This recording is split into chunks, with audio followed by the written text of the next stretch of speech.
तो ये लोग हिमालय में कर रहे थे और इसका जवाब ना तो अभी तक रिसर्चर्स को मिला है और ना हमें।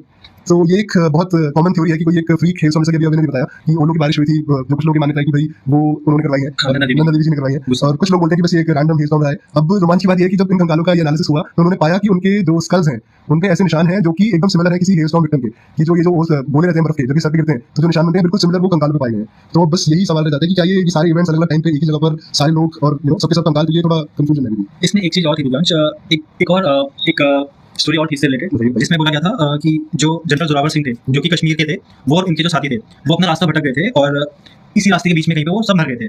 और क्योंकि उनको भी ऐसा बोला गया कि बहुत ही बैड वेदर था और हिल स्टॉर्म वगैरह आया गया था, तो वो पूरी जो उनकी ट्रूप थी, जो पूरी उनकी सेना थी, वो तिब्बत से वापस आ रही थी, बैटल ऑफ तिब्बत से, जो कि 1841 में हुआ था। ठीक है। और वो इसी कारण मतलब जो ये हिल स्टॉर्म हुआ था, सेम उनको भी यही हुआ था, वो गायब हो गए थे। तो माना जाता है कि उनके स्केलेटन्स भी हो सकते हैं। तो ऐसे काफी सारे रहस्य हैं कि कोई मतलब ये नहीं कह सकता कि स्केलेटन्स किसके और किस टाइम पे। बिल्कुल बिल्कुल सही बात कही है आपने, क्योंकि जो साइंस है वो भी इसके कुछ रहस्यों में फायदा उठा सकता है, बट अभी भी रूपकुंड ने अपने काफी सारे रहस्यों को छुपा के रखा है। अब सवाल फिर वही आ जाता है कि इतने डिफरेंट एंसेस्ट्री के लोग इस तालाब के पास क्यों चले आ रहे हैं? क्या ये कोई तीर्थ की जगह है? क्या ये कोई ट्रेडिंग रूट है, या फिर मतलब कुछ और ही है जो हम इसके बारे में सोच भी नहीं पा रहे हैं अभी? और मतलब जितनी भी ये रूह का पाने वाली चीज लगती है सुनने में, अभी भी जो ट्रैकर्स हमारे वो रूपकुंड जाते हैं और वहाँ की सुंदरता और रहस्य दोनों का मजा उठाते हैं। वो आज भी जो ये सारी कंकाल और हड्डियां इनके बीच में चलते हैं और अपनी जो खुद की कहानियां हैं वो इस लेजेंड में जोड़े जा रहे हैं। और ट्रैकर्स का सबसे बेस्ट जो टाइम होता है जाने का, वो होता है हमारा मई, जून, अगस्त और मिड अक्टूबर के आसपास, क्योंकि इस टाइम पे मौसम भी थोड़ा सा ये साथ देता है लोगों का और काफी सुंदर दृश्य देखने को मिलते हैं इस ट्रैक में आसपास। ये तो सही बात है। तो आप तो गए हैं रूपकुंड?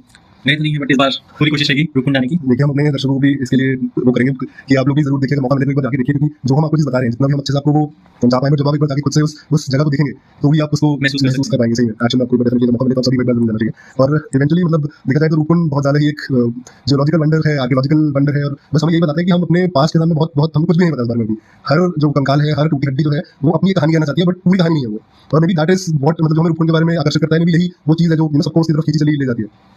और एक और चीज़ रूपकुंड से आपको मैं बताना चाहूँगा जो कि उत्तराखंड से रिलेटेड है। उत्तराखंड में हर 12 साल में एक यात्रा होती है जिसका नाम नंदा राज यात्रा बोलते हैं।